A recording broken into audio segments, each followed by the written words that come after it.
Welcome to Pera's Playbook. This is your host, Alex Pera. Let's open up our playbook and see who our guest is. Please enjoy.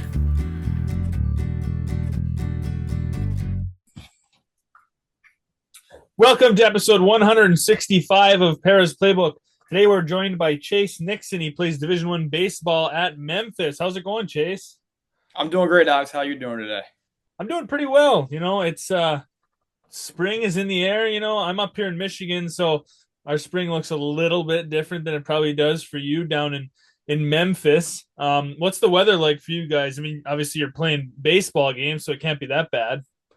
Alex, it's been great for the past 3 to 4 weeks here, but these past couple of days it's been freezing here. So we actually just played yesterday. It was about 50-ish degrees, and it was kind of like a, swirlish type of rain too. So it was like a really cold like type of rain. So yeah, but it's other than that, other than these past couple of days, it's been very nice down here. So Yeah, I think one of the guys I work with is a big Tigers fan, and he there said we that go. for the series that's going on right now, they had to move all the games to 1 or 3 o'clock because it was going to be too cold at night to play night games. They were afraid that no fans would come and watch the Tigers. So, Yeah, no, yeah, that is a thing here. Yeah, it gets really chilly here at night. It gets windy as well.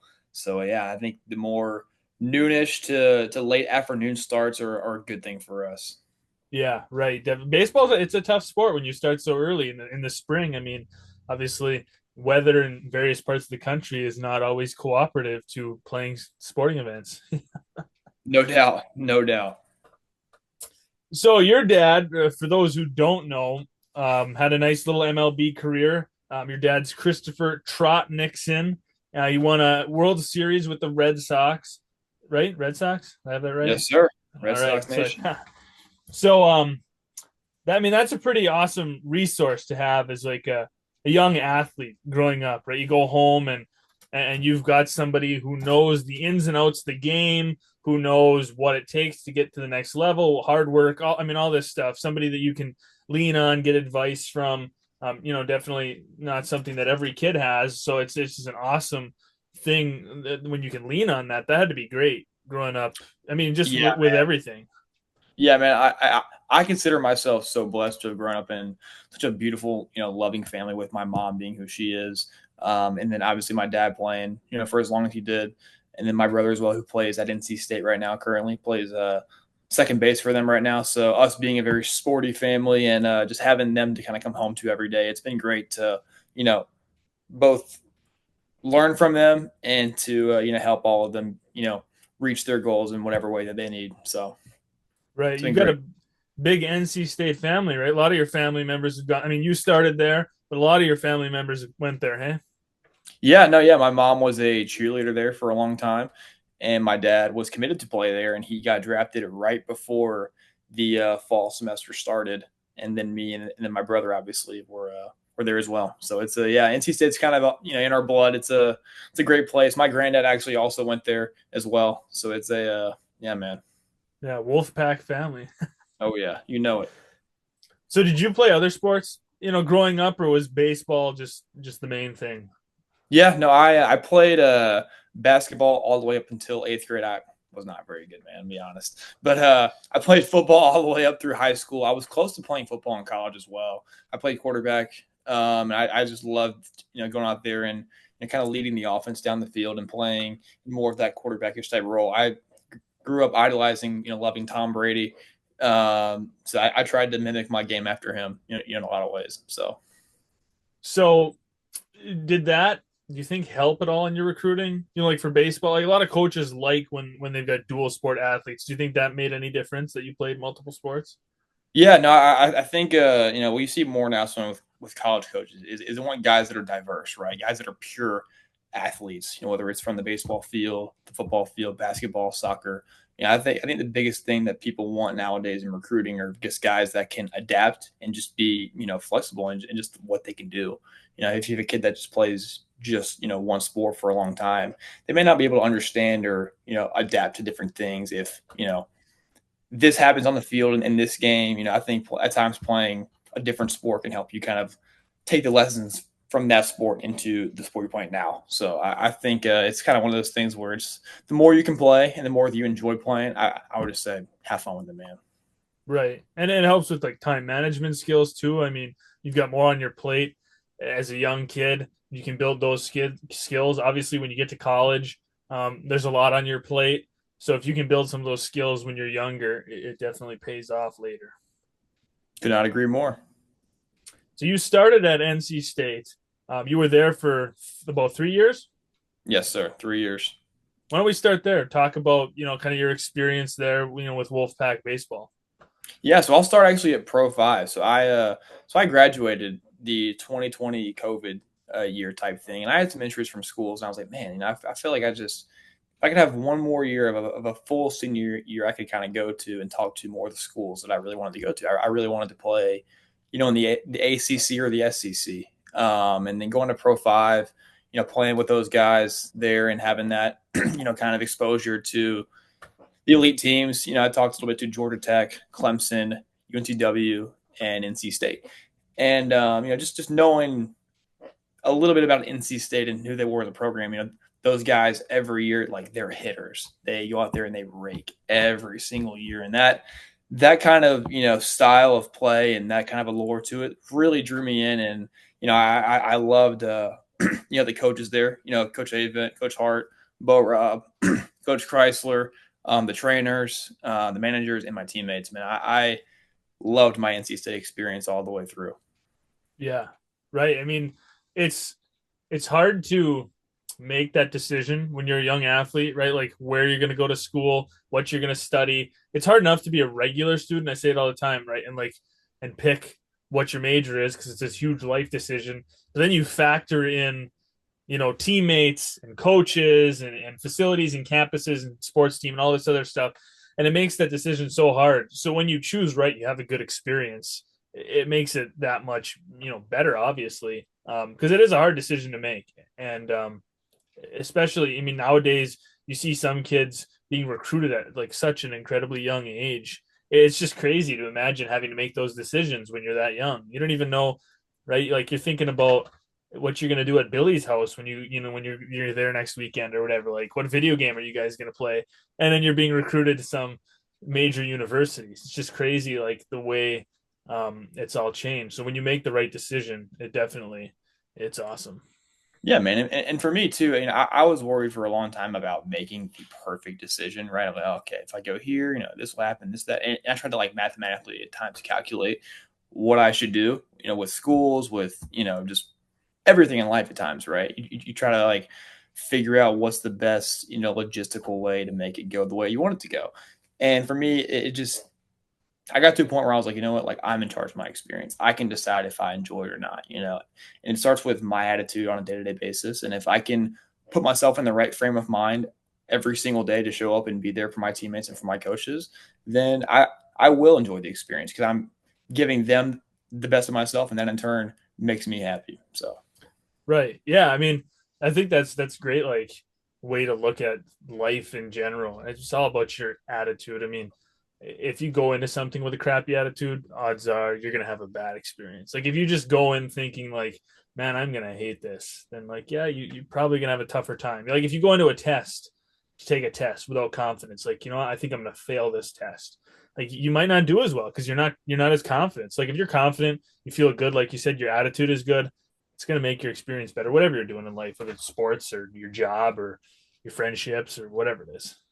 Yeah, man. Yeah, I couldn't agree more because it's like you set the tone for your day, and you do that on a day-to-day basis with doing what you need to do, business wise, and then you go out to the field and take care of that as well, and you just keep stacking days on days and on days, and you keep bonding with your teammates, learning about them, and just keep getting better in that way, man. Like you build so many qualities within yourself that you realize in years time, you're like, oh man, I mean, I am this way because I spent so much time doing this certain type of way. And you just, kind of become a different person through the whole process. So. Right. Yeah, for sure.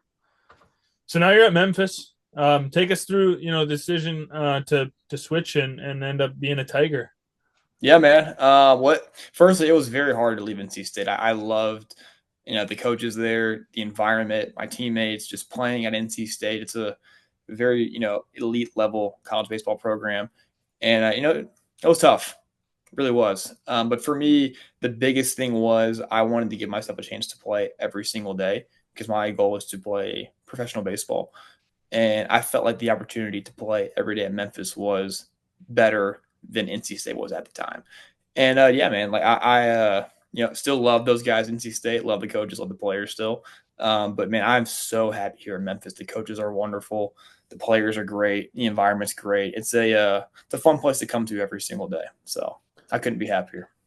Yeah, and you're still playing in a good league, right? Like Memphis is, it's like, it's a mid major, right? That's what they always say for basketball, those kind of leagues, the mid majors, where it's still like good competition, but it's a little bit smaller scale than maybe like the SEC or the ACC. But that doesn't mean it's not good baseball or good basketball or good football or whatever sport. I mean, Memphis especially competes at a high level in everything they do. Their teams are always up there for whatever sport they play. So I mean, it's Yeah, man. Look, yeah, I mean, look, baseball's baseball, right? There are great players everywhere. I mean, ECU's. I think their Friday started last year as a first round draft pick. So there are great players everywhere. And yeah, for me, it was more of a hey, man, like just I want to go here and I want to have the chance to compete for an everyday spot. And I felt like it was just a better spot for me than NC State was at the time. And yeah, man, it's great baseball here, great competition, great environments, great fans. And I truly feel so blessed to have gone from NC State to a place like Memphis where, there's a lot of fan support here. So it's awesome. right. You got to, at the end of the day, you have to do what's best for you, right? I mean, like you got to do the decision that's best for you. I think nowadays with the transfer portal, there's a lot of negative opinions swirling around college athletics, and I fall into that trap too, right? Somebody from your favorite team leaves, and you instantly think negative thoughts, because there's just so much that goes into it now. But at the end of the day, you got to really step back and just be like, that guy, that girl, like they're doing whatever's best for them, whatever they think is best for their career, for their life. And you know what I mean? As fans, we just gotta deal with that, right? Like it's not our life, right? We don't know why they're entering the portal. Everyone always jumps to like they have to be entering the portal for money. That's got to be the reason. Like, how do you know that? How do you know it's money? Like, there could be so many, other reasons why they're entering the portal. Like, it might not have anything to do with money. Maybe they want to be closer to home, right? Maybe they want a better chance to play, like you said. Maybe the coach left and the new coach they just don't jive with them. I mean, there's 100 million reasons why.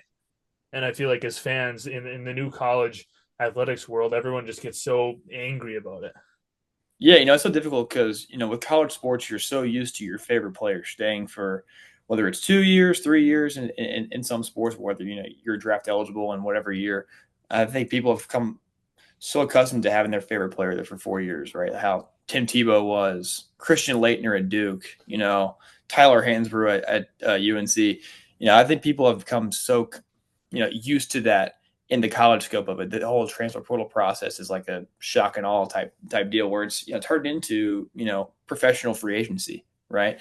And it's just yeah, man, it's just where our game's gone, and whether it's good or bad. I mean, I'm personally in, indifferent to it. But yeah, man, I think there's positives and negatives to both of them. So Yeah. I think you're exactly hit a nail on the head. Like there's positives, there's negatives. I think there need to be like some sort of regulation. I don't have a problem with people transferring, but I do kind of scratch my head when I see somebody transfer like 4 or 5 different schools in their college career. You start to wonder, what they're up to or what's going on. But if somebody transfers once, maybe even twice, that's fine. I mean, it used to be pretty normal, right? Where somebody would play their undergrad and they were a grad transfer and nobody ever thought anything of it because they were just going somewhere else for the degree. But now you add in all this other stuff and you know what? People are going to complain no matter what too. Like, I mean, people will always find something to complain about. If it's not the portal, it'll be NIL, and if it's not NIL, it'll be something else. yeah, no, yeah. I mean, it's just kind of the world we live in. With social media, everyone has an opinion, and thankfully they do. Because there is freedom of speech here, and it's great for people to kind of voice their opinions in ways, and even if you agree with them or don't agree with them. So I think it's great that there's so much attention in our sports, thing now because that's how sports thrive, right? You need to have people that care about your sport, to be attentive to it. So I think it's great. Right, yeah. If nobody cared, then there wouldn't be viewers, there wouldn't be fans, and there wouldn't be sports teams, right? Like the teams, the programs, they need the fans to be engaged. Yeah, and that is why I feel so so blessed to play college baseball because the college baseball fans, they're not seen on a super broad national scope. They're out there and they love their teams. I've gotten to play in so many great environments. I mean, even this year, going to play at Ole Miss. I mean, those fans are awesome out there, man. And even I think we go to Mississippi State soon. I expect nothing less out of them as well. So it's really cool to see all these fans come out there to support their teams, their sons out there that are playing, girlfriends that their boyfriends are playing out there. It's really cool to, be in the sphere of college baseball. So I feel Yeah, super blessed. for sure. So let's talk a little bit about like the season, the college baseball season. I mean, all college athletics, they seem to be about 4 months, right? Football, it's September through December for most teams. Basketball, November through, not everybody makes it into March. Obviously, not everyone makes the tournament, but it's like 4 to 5 months seems to be the standard length. The difference with baseball is you guys play more games within that span, right? College, if your team makes the football playoff, you'll push 20 games. But you Right. guys, if you make the World Series, you're pushing 60 plus games. So, I mean, that's a lot of games in a short amount of time. And obviously, that's nothing compared to what they do in the MLB when they're playing whatever 160 games. But as a college athlete, that's a lot on your plate, classes, and you're playing 3 games a week. Yeah, no, it's great, man. It gives people like us, guys that are going into college and even leaving college, great, lessons in, hey man, you need to be able to manage your time wisely. You have to be able to get to the field early enough to get your training done, your prep work. You have to do your homework, and if you have a devotional you do every day, you do that as well. There are so many things that people need to take care of on a day-to-day basis when you play college baseball. And it teaches people that, hey, man, like if you want to be great at what you do, you must sacrifice some things. You have to sacrifice some personal time. If you love to watch TV, you need to sacrifice that for a little bit too. Go do prep work on the guy you're going to face, or for your body to get yourself ready to play. So I think more people need to understand that when you step into playing high level college sports and even into professionals as well, or if you just want to be great at anything you want to do, you must sacrifice things in your life. And I think that's one of the biggest things that I've learned, throughout my college experiences to be able to sacrifice some personal things that I would like to do for now, and then, put that into my prep work for that day to get myself ready to be the best version of myself. So, It just sets you up for the rest of your life. Like once you master those skills of building your day and picking and choosing what you're going to focus on and how much effort you're going to put into stuff and when you know what you have to sacrifice and that time management. I mean, those skills don't go away. I mean time management's huge. Especially we've only got 24 hours in a day, and there's only 7 days a week. So if you can figure out how to manage everything in that week, you're going to be set up better for your life. definitely, yeah, man. And this year more so than years past, like I'm doing so much more off the field now. With being involved at FCA and practices, meetings, getting my body right, having some free time as well. Because I do believe in having some free time for yourself as well. I think for me, I think when I enjoy my time to myself, my output is better in every aspect on the life, both on the field, off the field, talking to people. So I really try to structure each day the best I can to have what I need for that day. Some days I may need, more personal time. Other days I'm like, hey man, I'll just grind through everything today. So I think it's about waking up, figuring out what kind of posture your mind is in, and then adapting to that every single day. Yeah, you've always got to have time for yourself, right? Like if you're miserable, then nothing's going to be great. I mean, whether you're working, right? Some people are like workaholics; they just work, work, work, work, work. If you're in college and you're in the study grind, like it's okay to take some time. You'll be better off for it. You just take a half-hour break, do whatever makes you happy. Same thing with an athlete. Like you just got to take a little bit of time. Life is so busy, society. I mean, it's all the busy world that we live in. So if you don't take some time for yourself, you'll just get sucked down into that stress and anxiety. Yeah, yeah, man. It's like it's great to be driven. It's great to have goals. It's great to do all that. It's awesome. It helps, you strive towards something, you build so many great positive characteristics about yourself. It's awesome. But at the same time, if you're not enjoying your life, what are you doing it for? I think people are so obsessed with getting to the end goal that they think, okay, like if I get to this end goal, then I'll be happy. If I get, this score, if, get to this level and whatever, work or pro ball, or whatever, or if I marry this person or that person, it's like, then I'll be happy. And I'm like, man, like if you're waiting for something that's out of your hand ultimately to be happy, you're just wasting your life, man. And that's why I try to take time every single day to, be thankful and to be in the moment and to enjoy what I've done and where I'm at and where I'm going. So, Yeah. Yeah. I feel like too often when you have that mindset of like, okay, if I get this, I'll be happy. When you get that, then it's becomes something else. Like, okay, I'll actually be happy when I get this too. And then I'll really be happy if I get another thing. And like it never really ends if you get stuck in yeah, that cycle. yeah, no, it's a never ending cycle that it's like, man, like the only way that you can really, enjoy your life is to A, follow Christ every single day, and B, just to be present, man, to be where your feet are. I think that's so important. Yeah. Well, let's use that as kind of a segue into faith. Let's start by like, I mean, how important is your faith to you and like what it means to you? Well, yeah, I mean, my faith in Jesus Christ is everything to me. It's the basis of what I built my life upon.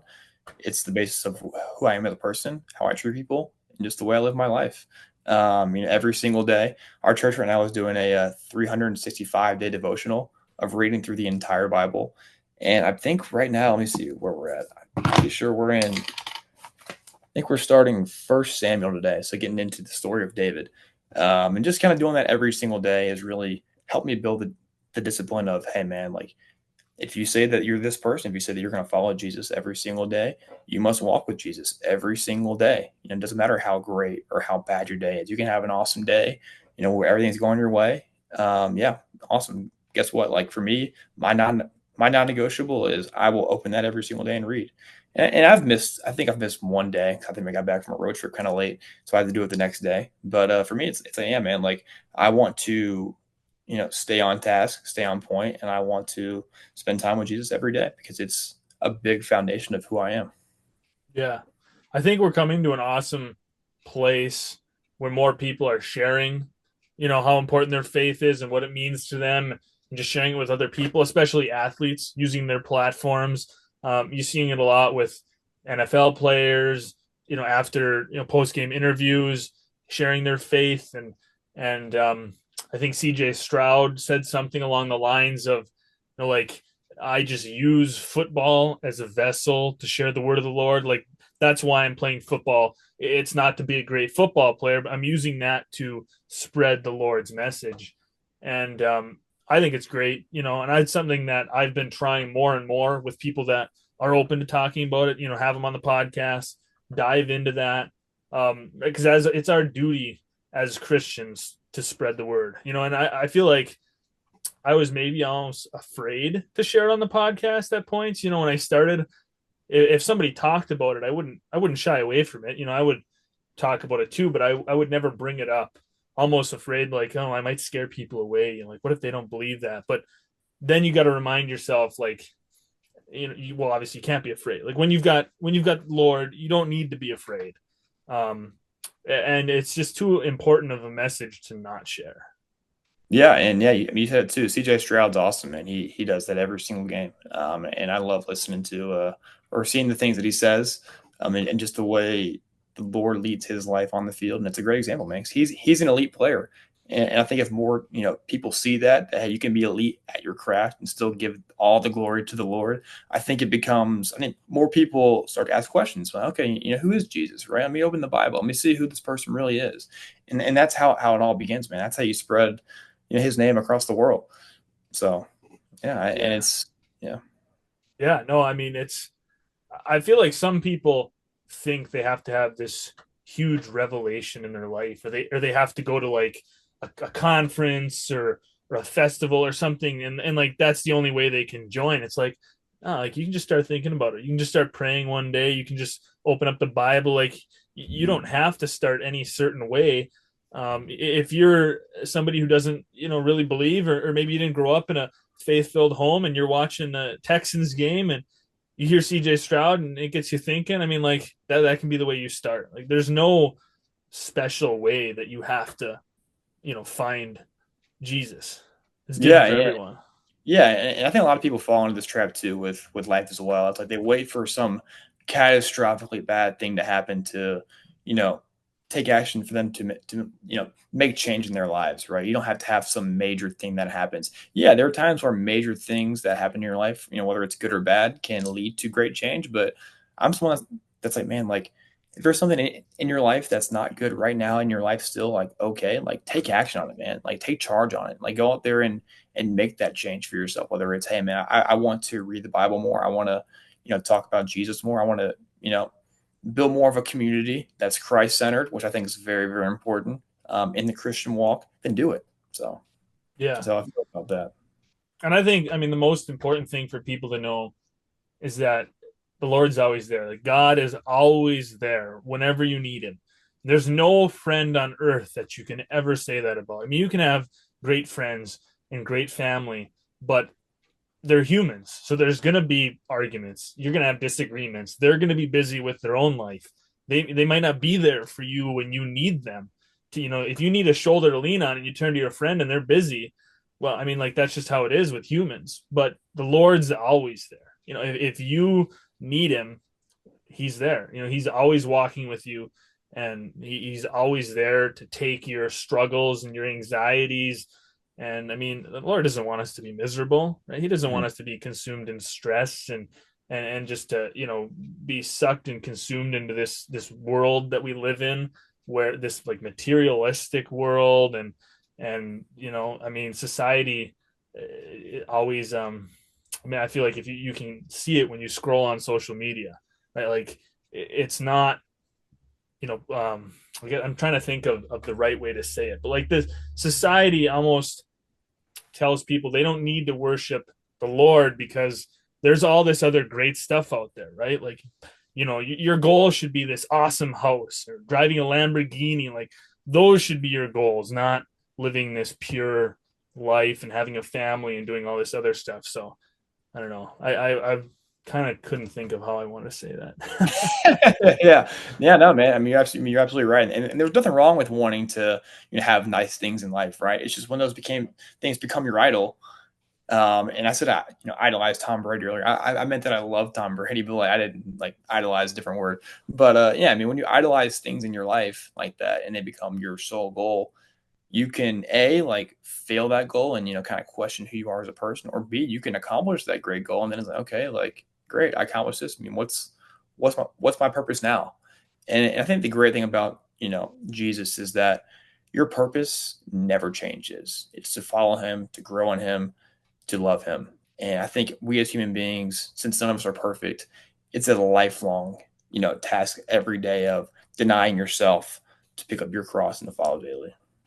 Yeah, no, I think you make a good point, right? Like you can have nice things, obviously, and maybe people get that wrong idea too.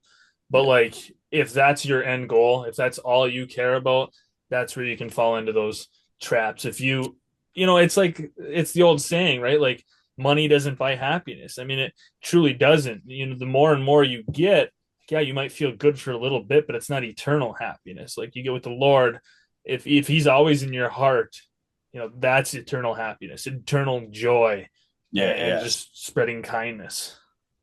Yeah, you said it, man. Like it's joy, right? The difference with happiness and joy is happiness is a feeling, joy is eternal, right? There's joy in the Lord because the Lord has conquered the world. And knowing that nothing out of his realm of control will happen, it's very reassuring to know that, like, hey, like he's got my back. When I'm going through what I think is the worst thing ever, he's they're like, oh man, he'll be fine. So that's a really comforting thing to know. Yeah. So the other day, last Sunday, actually, I was sitting in church. This is no big revelation, but I was kind of like, my mind started to wander.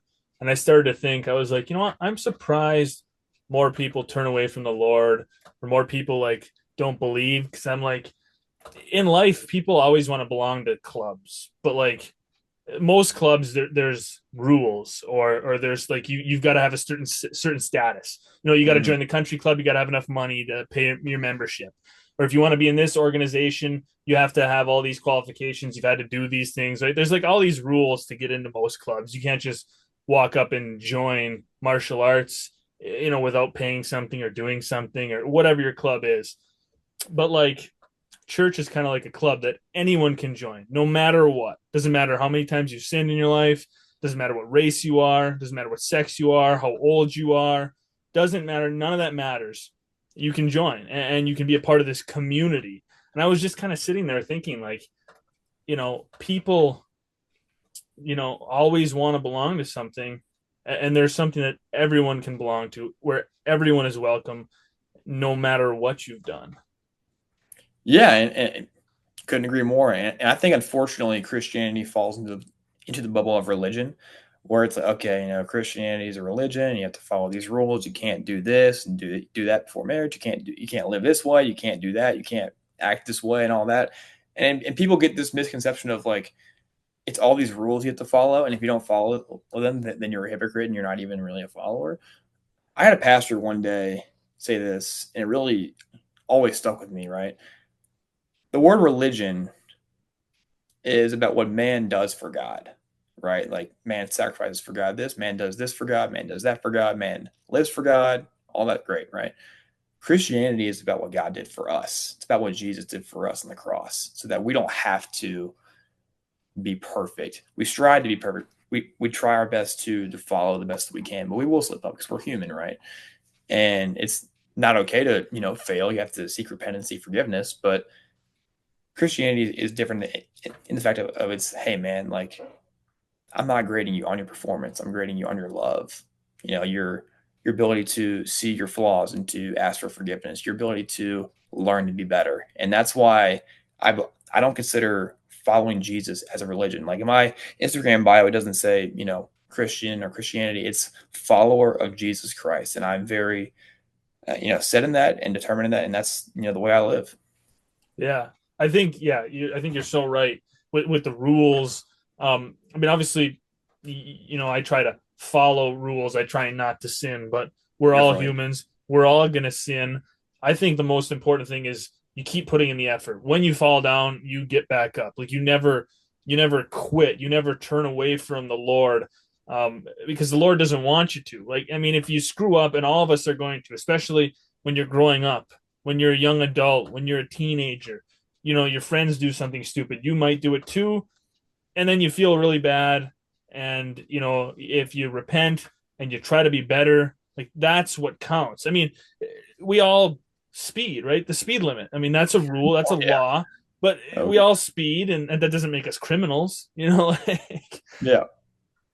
Yeah, no, yeah, you're right. And yeah, it's like the reason why I am a Christian and why I believe in Jesus is because it's not about being perfect. It's about striving to be perfect, knowing that we can never get there and that we need a savior to save us. It's to realize that we are sinners, that we can never save ourselves, and that we need someone to save us. And when people realize that, all the pride, all the anger, all the shame in their lives kind of slowly dissipates, and you start to live for a greater purpose. You live for Jesus, you live for his love and his compassion that's never ending, that can never leave you less than what you need, right? He will always give you what you need, whether it's in prayer, whether it's through people coming to reach you, or your church. He reaches us in so many different ways that people you know don't give him credit for.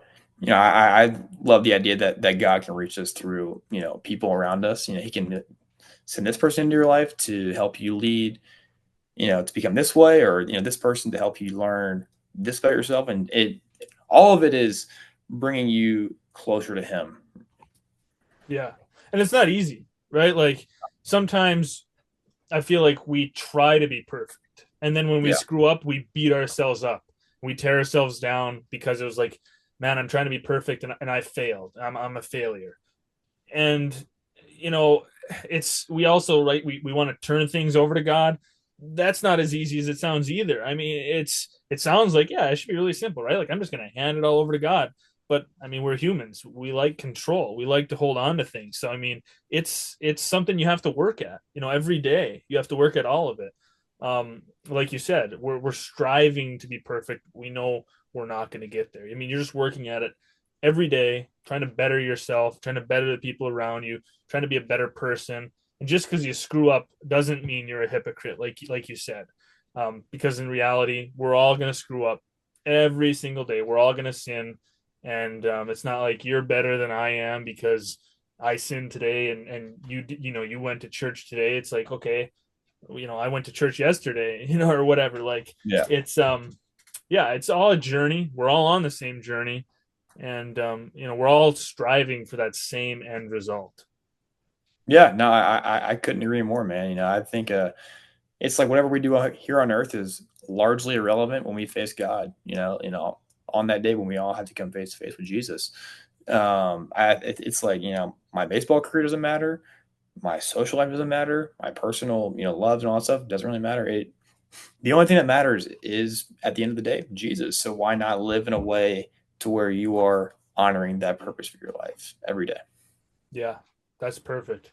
That's an awesome way to end it. I think that's great advice, and it's just a great way to look at it. Great way to look at life and whatever you're doing, and just to have that goal. And it's a great message to spread. So I hope that more people are open to spreading that message. More athletes, more musicians, more actors, especially these people with platforms. I mean, obviously, hopefully everybody spreads it, but the people with that platform, they can reach the most amount of people a lot quicker. um, Obviously, a little kindness. If you're just kind to your neighbor, some guy you pass in the street, obviously, we all need that too. Um, but yeah, I mean, we just all need to be kind. I mean, the world is so negative. So Yeah. the one thing that we can never do is be nicer. Like you can't be too nice. You can't be too kind. You can't spread too much joy. So we just keep striving to that end goal, and good things will come. Yeah, no, it's a very interesting paradox, right? It's the world is so negative, but all people want to do is be happy. And it's like I think people when they see other people that are happy, it's like, oh man, why are they happy and I'm not? Like, I must be this or I must be that, and it's like, oh no, they're just this way, they're insane, and all that, and it creates more diversity, truthfully, and it sucks. To where like my goal in this world is to spread as much joy and happiness to everybody, right? It can be someone you meet on the side of the road, it can be your teammates or your friends or just people you've never even met.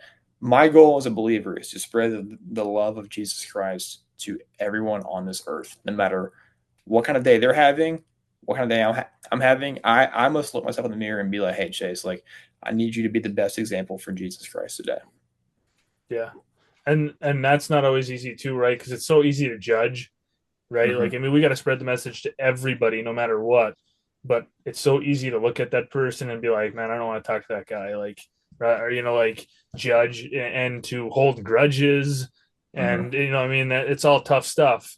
But like we've said, it's just you just get back up when you fall down. You don't quit, and don't beat yourself up. Like, I mean, when you try to be perfect, it makes it so much harder. And I've been a victim of that so many times where I've Me done as well. something, I've sinned, and I just feel so guilty and just tear myself apart. And I had a great relationship with my priest growing up.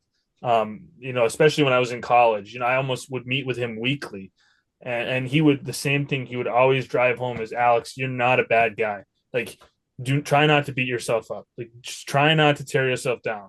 Right? Like, the important thing is you are coming to the Lord. You're looking for forgiveness. That is the important thing. That's what counts. Mm-hmm. Yeah, and yeah, I mean, it's something that a lot of people, that are believers struggle with is, the perfectionist idea.